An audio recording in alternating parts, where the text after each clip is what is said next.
آپ سے فرمایا صحیح مسلم کی روایت ہے ایام تشریق کھانے پینے اور اللہ کا ذکر کرنے کے دن ہیں.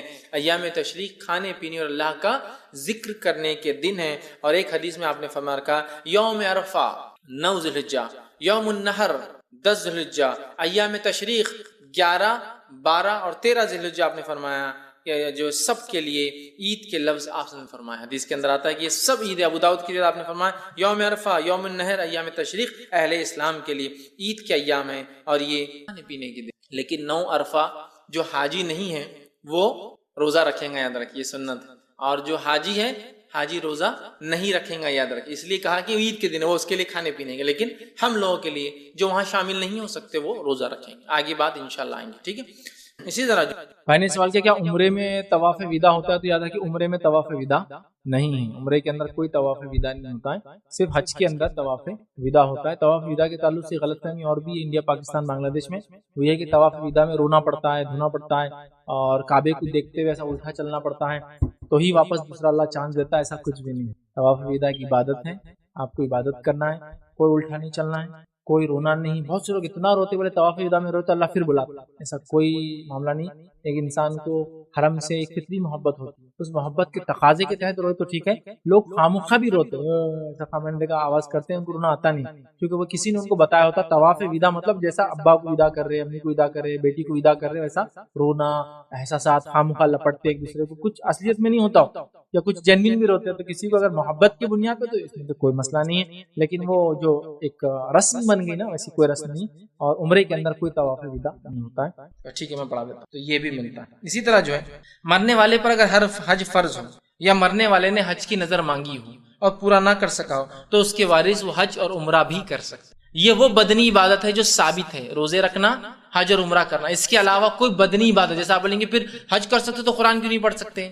تو اس لیے کہ حج کا تذکرہ آیا ہے، قرآن کا تذکرہ نہیں ہے. حج کا اور عمرے کا تذکرہ آیا ہے، ذکر و اذکار کا تذکرہ نہیں. استغفار کا تذکرہ آیا ہے لیکن ذکر و اذکار کا نہیں کہ لا الہ الا اللہ محمد رسول اللہ پڑھ کے 70,000 بار پارسل کر دیے، یا لا الہ الا انت سبحانک انی کنت من الظالمین یہ آیت پڑھ کر جو ہے 1,00,000 بار پارسل. یہ نہیں ہے نا ثابت. وہی تو میں کہہ رہا ہوں، ہم تو لکیر کے فقیر ہیں. ثابت ہے تو کچھ بھی مان لیں گے اور نہیں ہے تو کچھ بھی نہیں مانتے. پھر یہ بدنی عبادتیں ثابت ہے تو کرنا ہے، جو ثابت نہیں وہ نہیں کر سکتے نا. نہیں استغفار بھی تو آپ کریں گے اس سے، ہاں تو پھر ہم اگر 1,00,000 بار استغفار کر لے تو میرے بھائی 1,00,000 بار کی تعداد آپ کس نے فکس کر کے دی؟ مسئلہ یہاں شروع ہو جاتا ہے. تعداد کیوں فکس کر؟ آپ کتنے بار بھی استغفار کیجیے، کتنے بار بھی دعا کیجیے، ٹھیک ہے. تو بہرحال یہ بدنی عبادت ہو سکتی ہے. صلی اللہ علیہ وسلم نے اس تعلق سے میت کی طرف سے حج یا عمرہ کیا ہے تو اس کا ثواب اس کو ملتا ہے. اس تعلق سے حدیث اس طرح سے عبداللہ بن عباس رضی اللہ عنہ اس کے راوی ہی جو صحیح بخاری کی روایت ہے. اور ایک صحابی جو ہے وہ حضرت عبداللہ بن عباس رضی اللہ عنہ فرماتے ہیں کہ ایک شخص آیا اور قبیلے جو ہے بہینہ کی ایک عورت آئی اور نبی اکرم صلی اللہ علیہ وسلم خدمت میں آ کر پوچھا اور عرض کیا میری ماں نے حج کی نظر مانگی تھی لیکن اس حج کر نہیں سکی اور اس سے پہلے ہی وہ فوت ہو گئی، کیا میں اس کی طرف سے حج ادا کر دوں؟ نبی اکرم صلی اللہ علیہ وسلم فرمایا اور کہا ہاں اس کی طرف سے حج ادا کر دیں، یعنی اس کا ثواب اسے جو مل جائے گا. اور ہاں سنو، اگر تمہارے والدہ پر فرض قرض ہوتا تو کیا تم اسے ادا نہ کرتے؟ تو انہوں نے کہا ہاں بالکل میں ادا کرتی. تو بس پھر کہا یہ بھی ایک قرض ہے، اس کو بھی ادا کر دو. حج جو نظر مانگی تھی یہ ایک طرح کا قرض ہے کہ اللہ سے وہ کیا تھا کہ اللہ میں کروں گا، نہیں کر پائی تو لہٰذا تم کر دو. جیسا کہ تم قرض ادا کرتی ویسے اس نظر کو بھی ادا کر دو. تو پتہ چلا جائز منتیں پوری کی جا سکتی، حج کیا جا سکتا ہے، عمرہ کیا جا سکتا ہے، استغفار کیا جا سکتا ہے اور دعائیں کی جا سکتی ہے. اس کی جو کام کیا ہوا اس کو آگے بڑھایا جا سکتا ہے. یہ بہت ساری چیزیں تھی جو ہم کر سکتے ہوئے. اب آئیے غیر شرعی ایصال کیا ہے، جو میں نے کہا تھا ایصال ثواب کی حقیقت اور بدعتیں. اب بہت ساری چیزیں. کسی نے سوال کیا اگر کسی کے شوہر کا حج کے دوران انتقال ہو گیا ہو تو دوسرے مقامات دیکھنے کے لیے یا طواف کے لیے حرم جا سکتی ہے کیا؟ یہ کسی کوئی حج کو گیا اور ان کے شوہر کا حج کے دوران انتقال ہو گیا تو وہ دوسرے مقامات دیکھنے کے لیے، تو دیکھیے دوسرے مقامات کو دیکھنے کے لیے میں کہوں گا نہ جائے، یہ بہتر ہے کیونکہ شوہر کا انتقال ہوا تو عورت کے لیے عدت ہوتی ہے، لیکن چونکہ ابھی سفر حج میں اس کو حج مکمل کرنا اپنی عبادت، ٹھیک ہے. تو بہرحال وہ دوسرے مقامات پہ تو نہ جائے. رہا معاملہ طواف کا تو جو حج کے ارکان ہیں وہ کر سکتی ہے، اس میں تو کوئی مسئلہ ہی نہیں. چونکہ ایک خاتون جو بیوہ ہو جائے اس کے لیے 4 مہینے 10 دن غم ہے تو وہ گھر میں رہیں گے، لیکن ابھی تو وہ گھر سے باہر ہے اور شوہر کے ساتھ گئی، شوہر کا انتقال ہو گیا.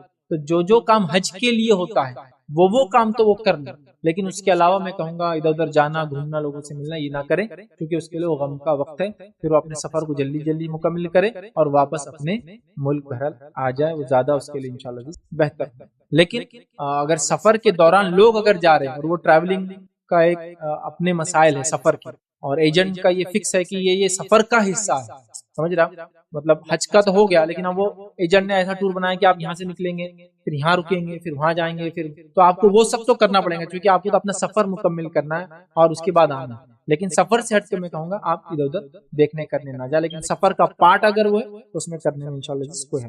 کسی نے ایک سوال کیا، انڈیا سے جانے والے حاجی طواف وداع کیے بنا طائف جا سکتے ہیں کیا، یا پھر واپسی پر عمرے کا احرام باندھنا ہوگا، اور کیا احرام نہ باندھنے پر دم واجب ہوگا؟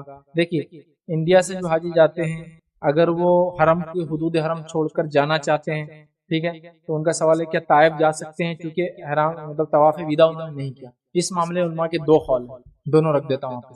پہلا قول کہ اگر وہ حرم چھوڑ کر مکہ چھوڑ کر جانا چاہتا ہے وہ تو طواف وداع کر لے، طواف وداع کر لے، گو وہ جا کے واپس آ سکتا ہے۔ جیسے مثال کے طور پہ آپ بولے طائف 100 کلومیٹر، آپ 160 کلومیٹر بہرحال الگ الگ 2-3 راستے طائف جانے کے، آپ طائف گئے اور آپ کو واپس حرم ہی، مطلب آپ ہوٹل میں ہیں ایک دن کے لیے، طائف ایک دن میں لوگ جا کے آتے ہیں، تو طائف گئے اور واپس آنے کا پلان ہے، ٹھیک۔ تو کچھ علماء کہنا ہے اگر حرم چھوڑ رہے ہیں آپ جو آپ کا تو طواف وداع کر لو، اس کے بعد پھر واپس آتے۔ کچھ علماء کہنا نہیں، آپ کی نیت ابھی حرم میں رکنے کی حج کے بعد، لیکن آپ بیچ میں جا کے جدہ جا کے آنا چاہتے، طائف جا کے آنا چاہتے، تو وہ کہتے ہیں مت کرو۔ اور دونوں میں نے رائے علماء کی دیکھا، اور دونوں سلف سے ایسا بھی نہیں کہ ایک ایسے اور ایک بنا دلیل، دونوں کا وہ ہے۔ اب آپ کو جو ماننا بہتر لگتا ہے آپ کو۔ ایک نے کیا کہا حرم اگر چھوڑ رہے چاہے واپس بھی آنے والے تو کر کے جاؤ، اور ایک نے رائے دی کہ نہیں آپ واپس چونکہ آنے والے جب فائنل چھوڑیں گے، جیسے آپ مکہ سے مدینہ اور مدینہ سے پھر آپ چلے جائیں گے فائنل چھوڑنے والے تب کرو۔ اور کچھ نے یہ کہا، یہ بھی فتویٰ میں نے دیکھا کہ ابھی آپ طائف جانا چاہ رہے ہیں وداع کر کے چلے جاؤ، چلے جاؤ، ہو سکتا موت وغیرہ آ جائے تو پھر اس کے بعد واپس چونکہ آپ حرم میں آنا ہے، مطلب مکے میں آ کے رہ رہے ہیں، پھر جب فائنل جائیں گے تو ایک بار اور کر لیں۔ یہ بھی رائے، یہ تینوں فتوے ٹھیک، تو اب آپ کی حالت کے اعتبار سے آپ طے کر لیں کون سے فتوے پہ آپ کو ملتا۔ پہلا، آپ جا کے آئے، ضرورت نہیں کرنے کی، چونکہ آپ حرم میں رکنے والے، جانے کا آپ کا ارادہ لیٹ ہے لیکن ابھی بیچ میں ٹائم ہوتا ہے گھوم کے آ رہے۔ سیکنڈ، نہیں آپ نکل رہے تو کر کے چلے جاؤ، احتیاط نہیں ہے موت وغیرہ آ گئی تو کیا ہو۔ تھرڈ، کر کے چلے جاؤ، آنے کے بعد اگر رکتے ہیں تو پھر واپس جب جائیں گے اس کے بعد کرنا، چاہے پھر یہاں سے انڈیا آ رہے ہو یا پھر مدینہ جا کے انڈیا جاؤں گے، جو بھی کرنا ہے لاسٹ میں۔ تینوں بھی فتاوی میں نے دیکھا۔ انہوں نے دوسرا پوچھا کہ اگر واپسی پر اگر طائف جا کے آئے تو کیا واپسی پر عمرے کا احرام باندھنا ہوگا، اور کیا احرام نہ باندھنے پر دم واجب ہوگا؟ تو دیکھیے ایک مسئلہ میں نے خود دیکھا پریکٹیکلی، ایک صاحب نے اعلان کیا لوگوں کو اور کہا کہ طائف کسی کو جانا ہے، لوگوں نے جمع کی، جیسے 100 ریال یا 80 ریال لوگ لے رہے تھے، انہوں نے 20-20 ریال لیا، ٹھیک، اور سب کو جمع کیا اور بٹھا دیا گاڑی میں اور لے گئے۔ جب واپس آنے لگے تو بولے چلو احرام باندھ لو سب، تو لوگ پریشان ہو کیا، ارے بولے طائف آئے تو احرام باندھنا پڑتا واپس جاتے وقت، بولے یہ ضروری ہے، بولے اب سب بحران ہو گئے نا، کسی کا ارادہ نہیں، عورتوں کی حالت پتہ نہیں کیا حالت میں تھی، اب واپس جا سکتی نہیں جا سکتی احرام میں، اب سب پریشان ہو گئے۔ اب کوئی مسئلہ نہیں، بولے میرے پاس سستے والے بکرے، بولے میں کر دیتا حساب، 200 ریال دے دو، 450 ریال کا بکرا انہیں 200 ریال میں سیٹ کر دیا، جاتے وقت 20 ریال دیا، 100 ریال کا ٹور کے 20 کیا کیا انہوں نے، آپ سمجھ جائیے پورا گیم، لوگوں کو ڈرا کر اس نے کیا کیا، دم کے پیسے لیے۔ میں کر دیتا، بولے سستے بکرے رہتے اپنے اپن کر دیتا، بزنس بنا لیا لوگوں نے، مطلب حرم کے اس کو بھی حرم میں آپ لے جاؤ، خدمت کی نیت سے لے جاؤ، بزنس تو اس میں انوالو ہے، حاجی کی خدمت بہت اچھی چیز، اس میں بزنس انوالو ہے، لیکن ایسا بزنس اتنا کمرشلائزیشن دھوکا۔ تو دیکھیے حرم میں اگر آپ گئے، آپ کا حج وغیرہ ہو گیا یا عمرہ ہو گیا، آپ حرم سے نکل کر باہر جا کے چاہے طائف ہو چاہے جدہ واپس آتے ہیں، آپ کی نیت دوسرے عمرے کی نیت تو آپ کو کرنے کی ضرورت نہیں ہے، ختم فنش، اتنا ہی۔ لیکن یہ کیا بولتے نہیں تم حرم سے نکلے نے طواف وداع نہیں کیے، اب واپس آ رہے نا، چلو احرام باندھنا پڑے گا، نہیں باندھے دم، مطلب وہ ایسا کر دیتے نا، مطلب آدمی کو اتنا ڈراتے نا، دم دم دما دم کر دیتے، اس مطلب کچھ بھی ہو دم دم، گاڑی کا بال نکلا دم، سر کا بال جڑا دم، صابن کو ہاتھ لگ گیا دم، فلاں مطلب دم نکال دیتے دم بول کے، اور دم بولے 450 ریال، بکرا سستا نہیں ہے، ہاں ڈمبا 400-450 ریال کا ایک آتا ہے، معلوم، دم بولے تو کوئی آسان نہیں رہتا، اس کا دم نکل جاتا ہے انڈین کا، آپ اندازہ لگاؤ، ایک 100 ریال بولے تو کتنا، 19 روپے کے حساب سے لگا لو نا، 1 ریال کا ریٹ 1900 روپے، مطلب 8000 روپے سے زیادہ کا بکرا 10,000 روپے، اور ایسا اتنا وہ کر دے تم داڑھی کھجا بال نکال، اب آدمی نیت نہیں، غلطی سے کچھ چیز بیٹھ کے نہیں کر دم دم، اتنے دم دینے لگاتے اس کو کہ مطلب آدمی حج کو جانے سے پہلے صرف دموں کی لسٹ بناتا کہ اتنے دم کے پیسے ہیں کیا، اگر یہ ہو گیا تو یہ ہو گیا تو یہ ہو گیا تو یہ، اب مجھے دم دینا، یہ غلط بات ہے۔ لوگ بہت لوگوں کو دھوکہ دیتے ہیں، بہت چھوٹی چھوٹی چیزوں کو اللہ رحم کرے کمائی کا ذریعہ بنا دیتے ہیں، اور انسان عبادت میں بہت ڈرتا ہے۔ تو اس میں سے ایک طریقہ میں نے دیکھا ہوں، طائف لے جاتے ہیں جبکہ طواف ودا آپ نے نہیں کی، پھر واپس لاتے تو بولتے آپ تم کو احرام ماننا پڑے گا، نہیں ماننے دم، بیچارہ آدمی ڈر جاتا ہے، بولتا کیوں آیا طائف، اور پھر بیچارہ مجبوراً وہ 200 روپے والا دم کر دیتا، وہ کیسا ہوتا مجھے سمجھ میں نہیں آتا، 200 میں کہاں سے لائیں گے، نہیں ایک میں 4-5 کی دم نکال دے رہا، کیا کر رہا نہیں پتا۔ تو بہرحال یہ سب دھوکہ دیتے ہیں، لیکن دم دینے کی آپ کی ضرورت ہے۔ اگر طواف ودا اگر یہ بغیر کیے کہ کوئی انسان آ جائے تو اس کا ہم دینا پڑیں گے، ٹھیک ہے، یہ بڑا مسئلہ ہے تو وضاحت کر رہا ہوں۔ فیض بھائی، حج کے علاوہ جو عمرے کو جاتے تو اس کے لیے وداعی طواف کا ابھی عام دن رمضان میں بھی جانا ہو۔ بھائی نے سوال کیا عمرے میں طواف ودا ہوتا ہے، تو یاد ہے کہ عمرے میں طواف ودا نہیں ہے، عمرے کے اندر کوئی طواف ودا نہیں ہوتا ہے، صرف حج کے اندر طواف ودا ہوتا ہے۔ طواف ودا کے تعلق سے غلط فہمی اور بھی انڈیا پاکستان بنگلہ دیش میں وہ یہ ہے کہ طواف ودا میں رونا پڑتا ہے، دھونا پڑتا ہے، اور کعبے کو دیکھتے ہوئے ایسا الٹا چلنا پڑتا ہے تو ہی واپس دوسرا اللہ چانس دیتا ہے، ایسا کچھ بھی نہیں۔ طواف ودا کی عبادت ہے، آپ کو عبادت کرنا ہے، کوئی الٹا نہیں چلنا ہے، کوئی رونا نہیں۔ بہت سے لوگ اتنا روتے بولے طواف ودا میں روتے اللہ پھر بلاتا، ایسا کوئی معاملہ نہیں۔ ایک انسان کو حرم سے ایک فطری محبت ہوتی ہے، اس محبت کے تقاضے کے تحت روئے تو ٹھیک ہے۔ لوگ خامخواہ بھی روتے ایسا خامندے کا آواز کرتے ہیں، ان کو رونا آتا نہیں، کیونکہ وہ کسی نے ان کو بتایا ہوتا طواف ودا مطلب جیسا ابا کو ودا کر رہے، امی کو ودا کر رہے، بیٹی کو ودا کر رہے، ویسا رونا، احساسات خامخواہ لپٹتے ایک دوسرے کو، کچھ اصلیت میں نہیں ہوتا یا کچھ جنین بھی روتے ہیں۔ تو کسی کو اگر محبت کی بنیاد پہ تو اس میں تو کوئی مسئلہ نہیں ہے، لیکن وہ جو ایک رسم بن گئی نا ویسی کوئی رسم نہیں، اور عمرے کے اندر کوئی طواف ودا نہیں ہوتا ہے۔ اللہ تعالیٰ کی عرش کے سائے کے نیچے کون کھڑے ہوں گے؟ ان کھڑے ہونے والوں میں سے بھی ایک شخص وہی ہے جو اللہ سے ڈرتا تھا۔ حدیث صحیح بخاری کی، اور آپ صلی اللہ علیہ وسلم نے فرمایا کہ سبعۃ یظلھم اللہ فی ظلہ یوم لا ظل الا ظلہ، کہ 7 لوگ ایسے ہیں جو اس روز سائے میں ہوں گے جس روز کی اللہ کے سائے کے علاوہ کوئی سایہ نہیں ہوگا۔ 7 لوگ 7 پیپل مطلب 7 وہ لوگ جو اللہ کے سائے کے نیچے ہوں گے اس روز جس روز اللہ کے سائے کے علاوہ کوئی سایہ نہیں ہوگا۔ پہلا کون ہے؟ انصاف کرنے والا بادشاہ۔ پہلا شخص جو اللہ کے سائے میں روز قیامت ہوگا وہ انصاف پسند حکمراں، بادشاہ، خلیفہ، لیڈر یا جج جو ذمہ دار ہو لوگوں کے اندر فیصلہ کرنے، انصاف پسند پہلا انسان۔ دوسرا فرمایا اور فرمایا کا اس جوان کو جو شروع جوانی سے اللہ کی عبادت کرتا رہا ہو، ایسا نوجوان جس کی جوانی کی ابتدا سے جوانی کی انتہا تک وہ اللہ کی عبادت کرتا رہا، مطلب اس کا جوانی کا فیز سٹارٹ سے اینڈ تک وہ اللہ کی عبادت میں گزرا ہو۔ اور انسان جوان ہوتا ہے 10 سال سے، بالغ ہو جاتا ہے نا 10 سال کے اسلام میں، اس لیے عبادتیں فرض ہو جاتی ہے۔ 10 سال سے شروع ہوتا ہے تو کم و بیش یہ عمر کا جو ہے 30، 33 یا 35 سال تک یہ چلتا ہے۔ یہ سب سے حدیث میں الفاظ ہے نا، انسان جنت میں اس حالت میں جائے گا جو دنیا میں سب سے خوبصورت تھا، اور وہ اپنی عمر کے مرحلے میں 30 سے 33 کی بیچ کی عمر ہوگی، بس 30 سے 33 کی عمر اس کی ایسی عمر ہوتی جس عمر میں سب زیادہ طاقتور ہوتا ہے، اور اس کے بعد پھر ڈھلان شروع ہو جاتی 33 کے بعد، بیماریاں یہ وہ ڈھلتے جاتا ہے۔ تو اسی لیے میں بھی کہہ رہا ہوں کہ 10 سے لے کر کم بیش 30، 33، 35 تک یہ پیریڈ ہے، یہ جوانی کہلائیں گا، جو کہ آپ دیکھیے 25 سال کا کم و بیش مرحلہ ہو رہا ہے۔ تو جس کی ابتدا جوانی کی کیسے ہوئی؟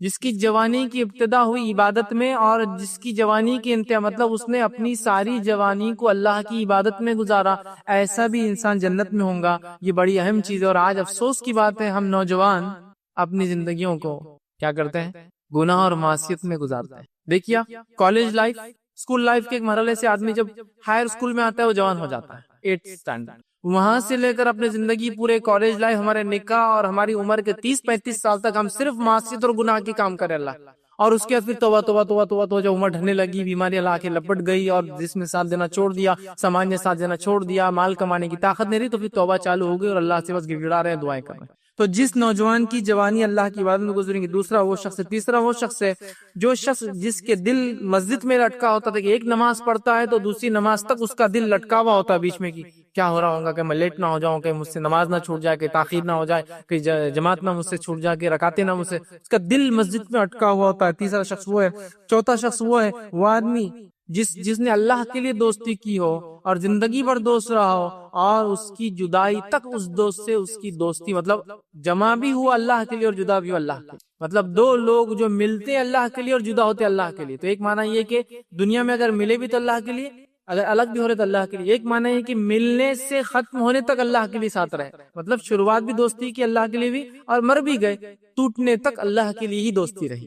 یہ ایک معنی ہے. رہے ساتھ بھی تو اللہ کے لیے، جدا ہو بھی تو اللہ کے لیے. آج ایسی دوستی ہم کہاں دیکھتے ہیں؟ ہم رہ رہے ہیں ساتھ کسی کے معصیت اور گناہوں کے لیے، معصیت گناہ چھوڑ دیا تو ہم دوستی بھی چھوڑ دیتے ہیں.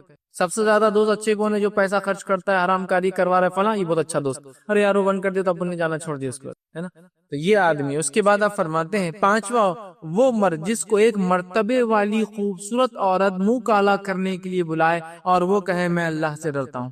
کیوں کہا مرتبے والی خوبصورت عورت؟ اس لیے ایک چیز تو اس کے مرتبے کی وجہ سے ڈر نہیں ہے کہ راز فاش ہوگا. اسٹرانگ لیڈی ہے نا، بہت اس کا مقام ہے، سمجھ. تو راز فاش ہونا ممکن نہیں ہوتا ہے. چھوٹے موٹے لوگوں کے راز جلدی فاش ہوتے ہیں، بڑے لوگوں کے راز فاش نہیں ہوتے. ایک تو مرتبہ ہونے کی وجہ سے وہ کیس دبا سکتی ہے، آسانی سے معاملات کو مٹا سکتی ہے، اس کا مرتبہ ہے نا. دوسرا نہ صرف مرتبہ ہے، وہ خوبصورت بھی ہے، اس میں ایک اٹریکٹیو پارٹ بھی ہے. ایک ڈرتی ہے کہ دنیاوی مشکل ہٹ جائیں گے اگر پکڑے بھی گئے تو، چونکہ وہ ایک بہت اونچے اثر رکھنے والی لیڈی ہے. دوسرا خوبصورت بھی ہے. اثر رکھنے والی خوبصورت عورت بلائے اور وہ کہ میں اللہ سے ڈرتا ہوں. اس لیے کوئی بدصورت عورت بلائے تو انسان ویسے بھی جاتا نہیں. اثر وسر نہیں تو اس کو کوئی اٹریکشن، سمجھ رہے آپ. تو خوبصورت بھی ہے، اثر رکھتی ہے اور بلا رہی ہے، اور یہ تب کہہ رہا ہے حالانکہ ڈر نہیں، دنیا کا ڈر نہیں، میں اللہ سے ڈرتا ہوں. اس کے بعد آپ فرماتے ہیں چھٹا، وہ جس نے اکیلے جو ہے تنہائی میں چھپا کر صدقہ دیا ہو، ایسا صدقہ دیا ہو کہ ایک ہاتھ سے دیا ہو تو دوسرے ہاتھ کو نہ پتا، سیدھے ہاتھ سے دیا ہو تو الٹے ہاتھ کو نہ پتا. ایسا خاموشی میں اس نے ڈونیشن دیا، صدقہ دیا، چندہ دیا، عطیات دیتا تھا کہ ایک ہاتھ سے دیا تو دوسرے ہاتھ کو پتا نہیں. اس کا یہ ہرگز معنی نہیں کہ ایک ہاتھ چھپا کر دینا ہے. معنی یہ ہے کہ اس نے جب دیا تو کوئی شہرت نہیں چاہی، کوئی نام نہیں چاہا، کوئی ریاکاری نہیں تھی، کوئی نہیں چاہتا تھا کہ وہ سلام کرے جھک کر کہ مجھے زکوٰۃ چندے صدقات دیتے ہیں، کچھ دے دیا، معاملہ ختم ہو. اور ساتواں، وہ انسان عرش کے سائے میں ہوں گا. آپ سن فرماتے ہیں اور کہتے ہیں وہ شخص جس نے اکیلے میں تنہائی میں اللہ کو یاد کیا ہو اور اس یاد کرنے سے اس کی دونوں آنکھیں بہہ پڑی ہو، دونوں آنکھوں سے آنسو نکلا ہو. 7 لوگ جو اللہ کے سائے میں ہوں گے جس دن کوئی سائے نہ ہوگا. آخری 7واں انسان وہ ہے جو اللہ کے ڈر سے رویا ہو. ٹھیک، حدیث کے الفاظ ہے وہ شخص جس نے اکیلے تنہائی میں اللہ کو یاد کیا تو اس کی دونوں آنکھیں بھیگ گئی، بہہ پڑی. اور یہاں دیکھیں حدیث کے الفاظ، اکیلے تنہائی میں رویا ہو. اجتماعیت میں آدمی بہت رو لیتا ہے. مثال کے طور پہ کسی کا انتقال ہوا ہو تو آپ دیکھیے ہر تھوڑی دیر میں ایک لہر آتی غم کی، رونے کی. جب کوئی نئے رشتہ دار انٹروڈیوس ہوتے جاتے ہیں تو اتنی دیر سب کو رونا آتا. اب وہیں کوئی آدمی اکیلا کھڑے رہ کر رو نہیں دیکھیں گا. وہ کوئی اکیلے رونا یہ آدمی کو تبھی آ سکتا ہے جب وہ بے انتہا اور بے لوث کسی سے محبت کرتا ہے انتقال. تو اسی طرح اللہ سے اکیلے میں ڈر کر رویا. اجتماعیت میں کوئی بھی رو لے رہا ہے، دعائیں ہوتی اجتماعیت کے لوگ کتنا زور سے رو رہے ہیں. ان کے رونے کے مقابلے میں ان کی زندگی کے عمل نظر نہیں آ رہے کہ زندگی میں اتنا جتنا رو رہا ہے اتنا ڈرتا ہو کہ معاملات میں اتنا صحیح ہو. اجتماعیت میں لوگوں کے سامنے انسان رو لیتا ہے، اکیلے میں رونا یہ اصل چیز. تو اکیلے میں اللہ کے لیے رویا. خشیت الہی دیکھیے کہ اگر جو روتا ہے تو وہ عرش سائے میں ہے، جو ڈرتا ہے مر گیا تو جنت جا رہا ہے، مغفرت ہو جا رہی ہے. اللہ 2 خوف کو اور 2 امنوں کو جمع نہیں کرتا. اللہ نے اعلان کر دیں گا روز قیامت جو جہنم میں چلے بھی جائیں گے نکال لاؤ جو ایک بار بھی ڈرا ہوں. کتنی فضیلت ہے خشیت الہی کی، اللہ کے ڈر کی، اور اس کے ڈر کی بنیاد پر اپنے اعمال کو تبدیل کرنا ضروری ہے. ورنہ صرف ڈر کی بات ہو رہی ہے، اعمال ویسے ہی چل رہے ہیں. ڈر کا معنی ہی تو یہ ہے. ٹھیک ہے. اسی طرح جو ہے کسی نے ایک سوال کیا تھا پورے گھر کی طرف سے ایک جانور کافی ہے. تو یاد رکھیں پورے گھر کی طرف سے ایک جانور یاد رکھیں ذبح کرنا کافی ہے. ایک جانور سے مراد یا تو جانور چھوٹا جانور یا ایک حصہ کافی ہے. حصے سے مراد بڑے جانور میں حصے ڈالے جاتے ہیں. ٹھیک ہے. جیسے کہ اونٹ اور اونٹنی کے اندر قربانی کے حد تک 10 حصے، حج کے اندر 7 حصے ہوتے ہیں لیکن قربانی میں 10. اسی طرح گائے اور بیل کے اندر 7 حصے ہوتے ہیں. ٹھیک. تو لہٰذا 7 لوگ مل سکتے ہیں. اور 7 لوگوں سے مراد یہاں کیا ہے؟ 7 خاندان کے حصے اس میں آ سکتے ہیں، کیونکہ ایک جانور میں ایک پورا کنبہ، قبیلہ، خاندان اس میں آ سکتا ہے. اور اس کے تعلق سے دلیل کیا ہے؟ ابو ایوب انصاری رضی اللہ عنہ کی بڑی مشہور روایت ہے جامع ترمذی کی. ان سے تابعی نے سوال کیا کہ آپ نبی اکرم صلی اللہ علیہ وسلم کے زمانے میں قربانی کیسے کرتے تھے؟ انہوں نے فرمایا کہ ہم نبی اکرم صلی اللہ علیہ وسلم کے زمانے میں قربانی اپنے اور اپنے گھر والوں کی طرف سے ایک جانور ذبح کرتے تھے. اور اس تعلق سے بہت سارے فتوے یاد ہے کہ سعودی لجنہ وغیرہ کے، جس میں کسی نے ایک سوال کیا تھا میرے پر ڈیپینڈ 22 لوگ ہیں میرے گھر میں، تو کیا میں ایک قربانی کروں تو کافی ہے؟ تو انہوں نے کہا 20 ہو یا 22 ہو، ایک قربانی بھی کافی ہے. معنی یہ کہ آپ ذمہ داری ہو وہ سب ڈیپینڈنٹ ہے آپ پر. لیکن مثال کے طور پہ ایک گھر ہے، باپ بھی کماتا ہے، بیٹا بھی کما رہا ہے، چولہا الگ ہے، لیکن یہ چولہا الگ ہونا ضروری. چولہا الگ ہے، اس کا چولہا الگ ہے، اس کا ہے، سب الگ قربانی کریں گے. لیکن والد ہے، والد کماتے ہیں، والد کا غلہ ہے، والد کی جگہ ہے، 10 بیٹے سب انہی کے ساتھ رہتے، انہی کے ساتھ کھاتے، انہی کے ساتھ پیتے، ایک ہی اس میں میری قربانی کافی. تو میں ایک عام زبان میں کہوں گا چولہا الگ تو قربانی الگ کر لے. کیونکہ ایک سوال آیا تھا کسی نے کہا ہم 2 بھائی ہیں، ایک گھر میں رہتے ہیں، کھانا الگ بناتے ہیں، سب الگ کرتے ہیں، قربانی میں کیا ہم 2 حصے لیے جانور ذبح کریں یا ایک میں کافی؟ تو انہوں نے کہا پھر 2 کرے، چونکہ دونوں کے چولہے الگ ہیں، لیکن اگر ایک کے ماتحت ہے آپ تو پھر ایک بھی کافی ہے۔ پتا چلا ایک جانور جو چھوٹا ہے اس میں پورا ایک فیملی آ سکتی ہے، ایک بڑا جانور اس کے اندر 7 فیملیز آ سکتی ہے۔ انڈیا وغیرہ وہاں پر بہت زیادہ یہ مسکنسپشن تو نہیں بولوں گا، لوگوں نے اس کا علم ہی نہیں دیا اور کبھی حاصل کرنے کی کوشش ہی نہیں کی۔ جب تک آپ کے چمڑے نکل کے ہمارے ادارے تک آتے رہیں گے تب تک ہم آپ کو کچھ بھی حکم دیتے رہیں گے۔ یہ کر دیا تھا ہر آدمی کا حال۔ گھر میں کتنے لوگ ہیں؟ میں کمانے والا اکیلا انسان، وہاں میرے کو 4 بچے اور ایک بیوی، کتنے لوگ میرے پہ ڈیپینڈ ہو گئے؟ 5 لوگ، میرے ماں باپ 2 اور لوگ ہیں سمجھو وہ میرے پہ ڈیپینڈ ہے، سمجھ تو کتنے لوگ ہو گئے؟ 7 لوگ۔ تو کیا مجھے بول رہے تھے آپ جائیے اور 8 حصے کیجیے، خود کا ایک، بیوی بچوں اور ماں باپ کو بھی۔ اب آدمی کی حالت کیا ہو جانا، کہاں سے لائیں گا اتنا پیسہ؟ اللہ نے استطاعت دیا تو میں کہہ رہا ہوں ہر آدمی اپنے طرف سے کتنے جانور کرنا اپنے جانور کرے، اس میں ممانعت نہیں، مطلب آپ زائد کر کے کوئی گناہ نہیں کرے۔ نبی اکرم صلی اللہ علیہ وسلم نے ایک مرتبہ قربانی کی اور 100 اونٹ ذبح کیے۔ 100 اونٹ قربانی کے اندر مانا 1000 فیملیز کے برابر ہو رہا ہے، 1000 حصے ہوئے۔ اور ایک مرتبہ آپ نے ایک بیل ذبح کیا اپنے اور اپنے پورے فیملی کی طرف سے، آپ کی فیملی میں آپ کی 9 بیویاں اور نبی اکرم صلی اللہ علیہ وسلم خود، آپ کی 2 بیویوں کا انتقال آپ کی زندگی میں ہوگا، تو مطلب کتنے لوگوں کی طرف سے؟ 10 لوگوں کی طرف سے ایک جانور۔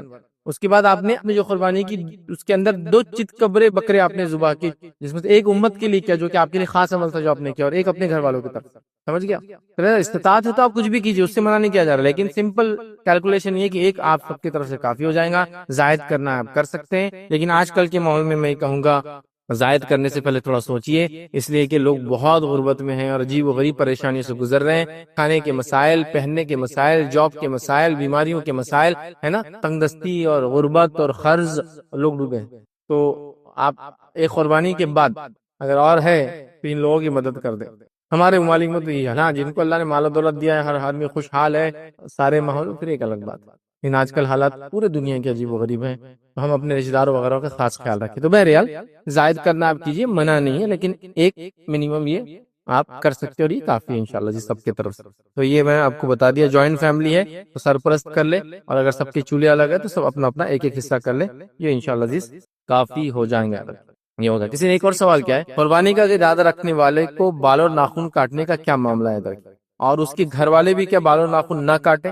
تو دیکھیے قربانی کا جو بھی شخص ارادہ کرے، نبی اکرم صلی اللہ علیہ وسلم نے فرمایا جو شخص قربانی کا ارادہ کرے وہ شخص ذی الحجہ کا، مطلب ذی الحجہ کا چاند، جس کو بولیں گے یہ جو عید ہوتی ہے اس کا چاند پہلے دکھ جاتا ہے، 10 دن بعد عید ہوتی ہے، یاد رکھیں، ٹھیک ہے؟ تو ذی الحجہ کا چاند دیکھنے سے لے کر اپنی قربانی تک وہ ناخن اور بال نہ تراشے۔ تو لہذا جس کا بھی ارادہ قربانی کرنے کا ہے وہ اپنے ناخن اور بال نہیں کاٹنا چاہیے جب تک کہ اس کی قربانی نہیں ہو جاتی ہے، ٹھیک ہے؟ لیکن جب قربانی ہو جاتی ہے تو اس کے بعد ضرورت ہے تو وہ کاٹے، کاٹنا ضروری نہیں ہے۔ کچھ لوگ کیا سمجھتے ہیں کہ وہ ارادہ رکھتے ہیں تو کاٹتے نہیں، پھر قربانی کرتے کاٹنا شروع کر دیتا ہے، ضرورت نہیں بھی ہے تو کاٹتے ہیں، جیسے کہ بولے وہ اب ہوگی نا قربانی، مطلب یہ کہ اتنے دنوں میں تو کاٹنا نہیں ہے جب تک قربانی نہیں ہوتی، لیکن قربانی ہونے کے بعد ضرورت ہے تو کاٹنا ہے، نہیں تو نہیں کاٹنا، ٹھیک ہے؟ تو لہٰذا یہ مانا ہے۔ اس میں ایک اور چلن ہمارے پاس ہو چکا آج کل کہ قربانی کے دن لوگ قربانی کرتے ہیں اور قربانی کرتے جا کے پورا سر صاف کر لیتے ہیں، مطلب ٹخلا کرا کے گھوم رہے ہیں۔ تو یاد رکھیے درست نہیں ہے، کوئی کروا رہا ہے کسی وجہ سے ایک الگ بات ہے، قربانی دے رہے تو بولے بالوں کی قربانی بھی بولے جانور کی قربانی کے بعد،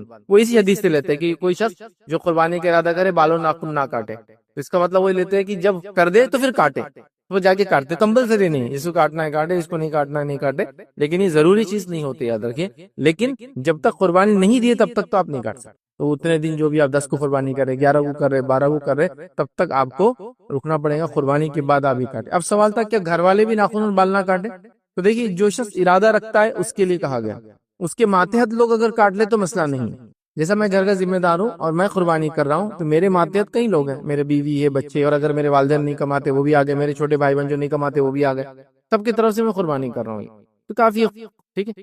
لیکن اگر وہ کاٹنا چاہے ناخن بال تو کاٹ سکتے ہیں، کیونکہ اصل میں ہوں جو دے رہا ہوں تو میرا کافی۔ لیکن تربیت کے لیے اگر آپ سب کو بولے کہ نہ کاٹے تو یہ تربیت کے لیے، نالج کے لیے، ان کو لائف میں ایک سیکھنے کے لیے مل جائے گا، تو وہ بھی نہ کاٹے تو ٹھیک ہے، کوئی مسئلہ نہیں۔ لیکن اگر وہ کاٹ لے تو آپ کو انشاءاللہ اس سے پرابلم نہیں ہونا چاہیے، اس سے وہ مسئلہ نہیں ہوتا۔ اور ویسے بھی اگر کوئی غلطی سے کاٹ بھی لے تو اس کا کوئی کفارہ نہیں ہے، اس کا کوئی گناہ نہیں ہے، اس سینس میں کہ کوئی گناہ لکھا ہوا ہو کہ اس کے 100 نیکیاں چلی جائیں گی، قربانی کا اجر چلے جائیں گا، ایسا نہیں ہے، لیکن نہیں کرنا چاہیے۔ نبی اکرم صلی اللہ علیہ وسلم نے منع کیا، بلکہ کچھ علماء نے لکھا کہ حرام ہے ناخن اور بال کاٹنا۔